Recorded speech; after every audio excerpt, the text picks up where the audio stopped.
Masa dikongkon kok gak ngebas orang ngono emang. Masuk Mas. Assalamualaikum warahmatullahi wabarakatuh.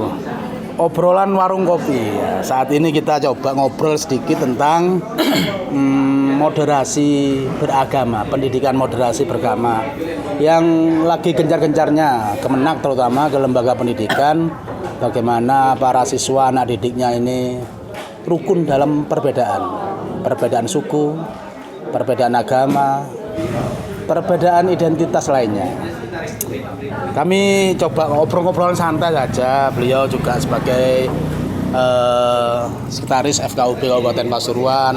Ada beliau tenaga ahli pendidikan di Pandaan, Mas Yudi. Kita coba gali lebih jauh. Pakar. Ya, gali lebih jauh gimana sih sebetulnya di lapangan itu bullying terkait dengan perbedaan itu seperti apa.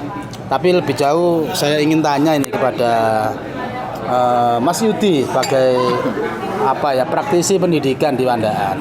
Sebetulnya di kelas, di sekolah itu masih ada nggak bullying terkait dengan perbedaan-perbedaan itu? Lebih hitam, lebih ganteng, lebih keriting, lebih gimana lah di situ? Ya, terima kasih sahabat Muzaki terkait dengan moderasi beragama di wilayah pendidikan. Ini memang lagi gandrung digarap oleh Kementerian Agama Republik Indonesia. Dalam hal ini persoalan yang jenengan sampaikan terkait dengan bullying, perbedaan, ya tetap ada. Mulai sejak zaman dulu itu sebenarnya sudah ada. Apalagi di lembaga pendidikan yang di dalamnya memang tidak murni dari satu agama, tapi ada beberapa agama. Itu makanya ini diangkat bagaimana moderasi beragama itu. Kita harus memahami dulu kenapa moderasi ini harus ditanamkan sejak dini. Yang dulunya mungkin materi PKN yang sekarang diganti dirubah menjadi Pancasila karena lagi gandrung kan, apalagi di kawasan Nahdlatul Ulama sudah yel-yelnya mulai dari basis paling bawah di pelajar Nahdlatul Ulama, siapa kita, Pancasila, Jaya, NKRI harga mati. Ini sebenarnya ini mulai digerakkan oleh Nahdlatul Ulama bagaimana kita akan mencintai tidak berlebihan gitu. Kalau agama ya tidak terlalu agamis lah, gak fanatik berlebihan. Nah ini karena semua agama kita yakin bahwa agama itu punya koridor, aturan, norma, hukum dan lain sebagainya itu yang sudah diatur oleh agama-agama masing-masing. Yang penting di Pancasila itu sudah ada pada butir pertama, ketuhanan yang Maha Esa. Yang jadi persoalan kan sebenarnya yang tidak punya agama ini juga nanti akan panjang lagi ini pengesahan nanti yang tambahan-tambahan agama-agama.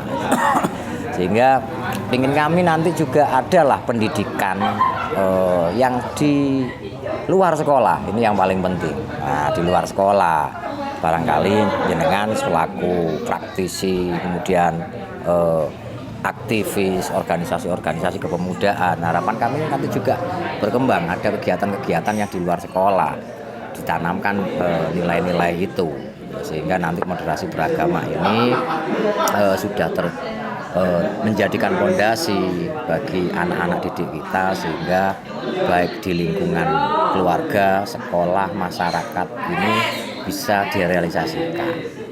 Tapi masih terjadi enggak?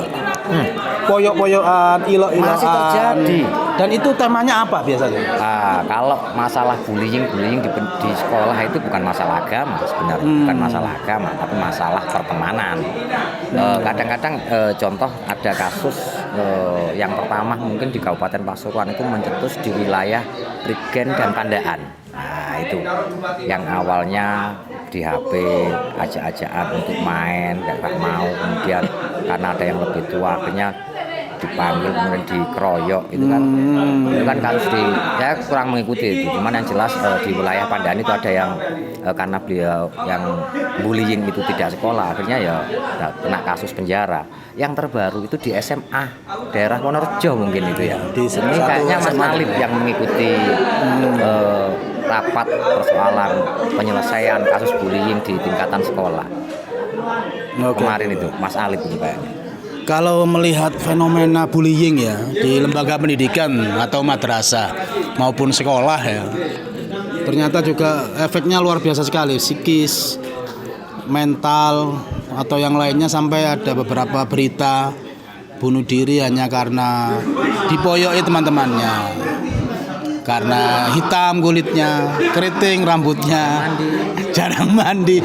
Kasus yang semacam itu zaman dulu kan sudah ada ya, tapi mereka lebih kuat ya mentalnya ya, lebih kuat. Kenapa ya sekarang ini kok malah sering, anak-anak itu lebih sering potong kompas untuk menyelesaikan satu masalah tanpa harus ada pemikiran lebih lanjut ya.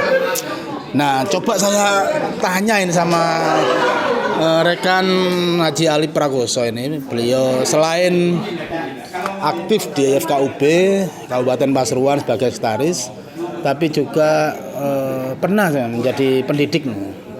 Jadi pernah menjadi pendidik. Sebetulnya peran FKUB sendiri terkait dengan perbedaan-perbedaan di masyarakat, sekupnya di lembaga pendidikan ini ada nggak? Baik, Bapak Muzaki. Jadi begini, kalau kami ya, kami ini kan selalu sering berhubungan dengan beberapa teman-teman lintas agama ya. Termasuk kita pernah riset ke beberapa sekolahan, dan itu bagian dari kegiatan kami ya, termasuk pendidikan moderasi antarumat beragama, pendidikan peningkatan kerukunan di lintas pelajar atau SMP, SMA. Jadi persoalan moderasi itu memang luas maknanya. Itu moderasi itu bicara soal secara umum, itu artinya kan mensikapi perbedaan, menghormati perbedaan, kemudian menghargai perbedaan. Sehingga sebetulnya inti dari kalimat itu adalah dengan perbedaan itu kita menjadi kompak bersatu dan menjadi rahmat. Kalau menurut kalimat moderasi itu, tetapi di beberapa pendidikan saya pernah mensurvei di beberapa sekolah.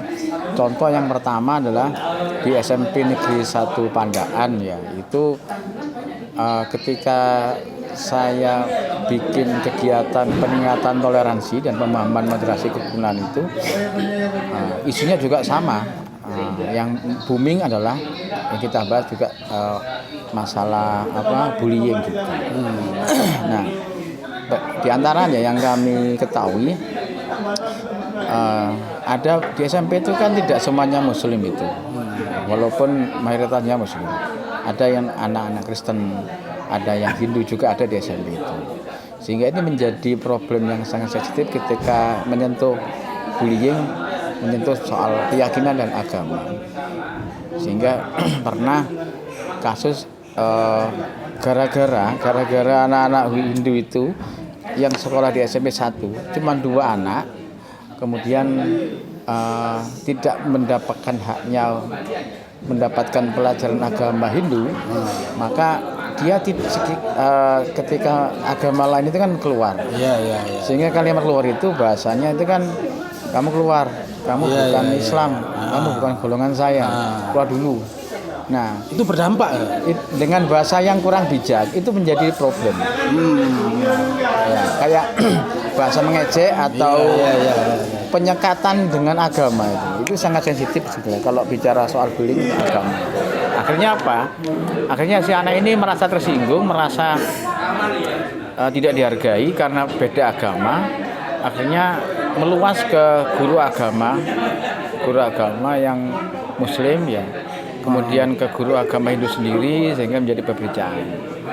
Akhirnya orang tua datang protes ya, karena digoda dengan bahasa yang kurang enak, kurang elok, kurang bijak itu, dengan bahasa yang kurang santun, sehingga menjadi kalimat yang menjadi kalimat bully. Jadi bahasa-bahasa plesetan-plesetan itu sebetulnya dalam konteks agama jangan sampai menggunakan bahasa-bahasa plesetan.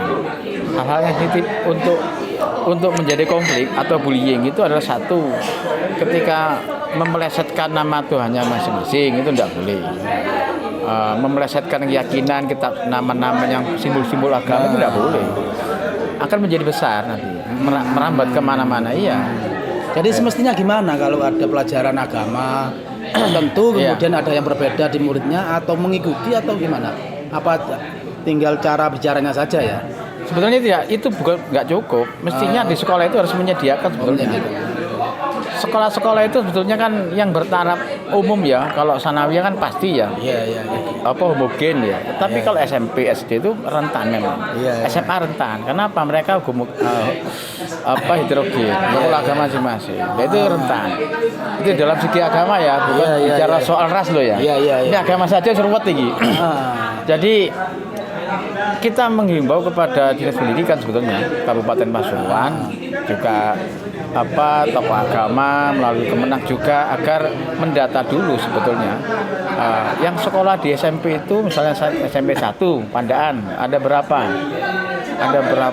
pemeluk yang sekolah di situ, misalnya kalau Islam berapa, kalau Kristen berapa, Hindu berapa. Nah kalau misalnya Kristen, kenapa Kristen kok tidak ada pembulian waktu itu di SMP 1? Karena siswanya itu ada sekitar 50 anak. Sehingga 50 anak itu kelas 1, 2, 3 itu bisa diajukan untuk guru agama Kristen dari negeri. Nah, dari situ iya negeri. Tapi yang bagaimana solusi untuk sekolahan-sekolahan yang minoritas kayak 2 orang itu tadi nasibnya gimana? Maka bisa direkomendasikan ke lembaga-lembaga pendidikan agama, lembaga agama lah. Nah, saya tanya, ini biasanya di mana ini kalau belajar agama Hindu ini? Biasanya difasilitasi di Yonkap Sipur 8 Tank itu. Di situ ada pura kecil dan ada gabung kelompok-kelompok, ternyata sekolah-sekolah lain yang memang tidak terfasilitasi oleh di sekolah masing-masing. Jadi tidak mendatangkan guru tertentu. Maka karena memang sebatas 2 orang, minoritas sedikit, maka dari Yonkap itu sudah menyediakan. Jadi dari misalnya satu kecamatan, kalau kurang 2 kecamatan ya ada 50 anak ya, maka Yonkap bisa memfasilitasi. Oke. Ya itu harapan kami itu. Kemudian hal yang lain contoh ya, kasus lain ya. Ini konteks agama ya. Biar Pak Yudi ngomong soal. Ini juga soal kita bicara soal mengkritisi soal edaran Perbup nomor 14 tentang pendidikan madrasah Madin ya. Nah, ini juga problem juga sebetulnya. Kalau menurut kacamata kita dalam hal konteks moderasi ya. Dalam kalimat-kalimat Perbup itu kan menonjolkan bahasa Madin. Tidak bahasa pendidikan keagamaan. Sehingga siapa yang diuntungkan? Ya yang muslim lah. Madin ada identik dengan bahasa Islam, bahasa Arab, dan Arab itu pasti identik dengan Islam. Sehingga anak-anak itu kemarin saya menghadapi problem di daerah itu, ketika anak-anak SMP mau daftar atau membuktikan bahwa dia pernah belajar tentang agama, itu kan harus disodorkan sertifikat atau piagam atau keterangan belajar Madin di kampungnya masing-masing kan. Nah itu kan sehingga bagaimana yang non muslim kayak yang Hindu Kristen itu, apa yang menjadi bahasa mereka dalam canolan dari Perbup itu kan tidak ada. Ini kan menjadi pro kontradiktif antara kepentingan hak keagamaan sesuai dengan Undang-Undang nomor pasal UUD 45 pasal 29 tentang hak kebebasan beragama itu kan harus tercakup dalam Perbup itu sebetulnya. Mestinya kalau menurut hemat saya itu kalimat pendidikan Madin itu harus dikoreksi diganti pendidikan keagamaan. Pendidikan keagamaan. Ya, sehingga semua terakomodir. Perbup nomor 14 tahun 2018. 18, iya. Ya, itu harus dikoreksi. Harapan kami nanti Bupati sekarang itu harus tahu lah kondisi itu. Iya. Kondisi itu membuat perpecahan nanti. Bagaimana dengan yang Dotosari yang mayoritasnya itu Hindu. Ya. Ada situ mayoritas Muslim. Pasti akan perang si Muslim di Tosari itu menghendaki dasar Perbup itu ya, yang Hindu tidak punya dasar, itu menjadi konflik seperti itu. Nah, saya kira itu harus ditata ulang kembali. Ya, tugas FKUP adalah salah satunya mendorong itu, memfasilitasi guru-guru pendidikan agama yang bersifat umum. Ada juga di SMP Katolik Pandan itu, walaupun Katolik itu ada salah satu anak-anak yang beragama Muslim, agama Islam itu ada 3 anak dalam satu sekolah itu. Ada yang Buddha juga ada. Yang Katolik ya memang ada, memang Katolik, yang Kristen juga ada. Nah, bagaimana mensikapi itu problem-problem yang memang suatu saat akan menjadi bumerang bom waktu ketika ada celetukan salah satu misalnya tokoh agama yang berpengaruh ngomong itu sudah. Itu harus antisipasi. Nah, itu Pak Zaki. Banyak problem ya, selain kejadian yang di lapangan gimana cara menanganinya, termasuk juga regulasi atau kebijakan pendidikan. Ya, Perbup nomor 18 ya, terkait dengan Perbup nomor 14 tahun 2016 tentang Madin ya.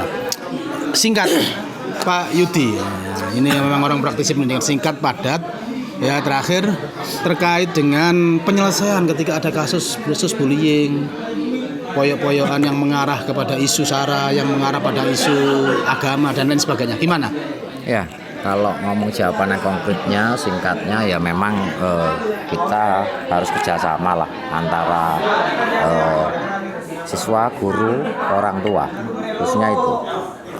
Karena kadang-kadang ini yang kami seringkali kecolongan itu kasus-kasus ini guru tidak tahu langsung keamanan.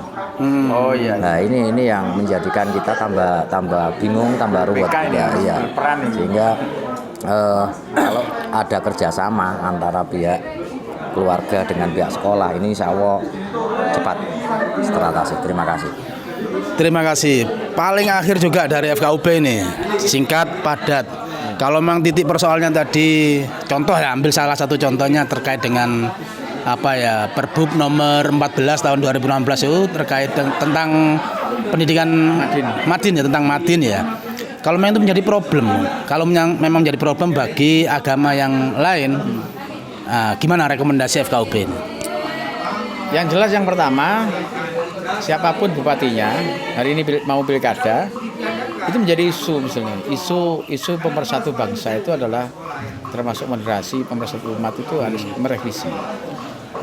Mencermati kembali, harus melibatkan tokoh-tokoh agama, lintas agama terkait terbitnya Perbup itu kembali. Saya yakin Perbup itu terbit itu tidak hanya karena usulan bupati, tapi juga beberapa orang yang ada salah satu yang tidak diundang atau kepentingan tertentu itu harus diselesaikan. Maka untuk menyusun lebih berpihak kepada semua agama di Pasuruan ini khususnya ya harus menata ulang kembali, merevisi melalui diskusi FGD untuk menyempurnakan Perbup itu. Terima kasih obrolan warung kopi, obrolan santai kita kali ini. Mungkin nanti kita lanjut dengan tema yang berbeda. Saya kira disimpulkan sendirilah terkait dengan kasus moderasi beragama yang terjadi di wilayah lembaga pendidikan ini. Mudah-mudahan kita bisa mengambil manfaat pelajaran sehingga kita akan lebih baik dari tahun ke tahun. Assalamualaikum warahmatullahi wabarakatuh. Waalaikumsalam.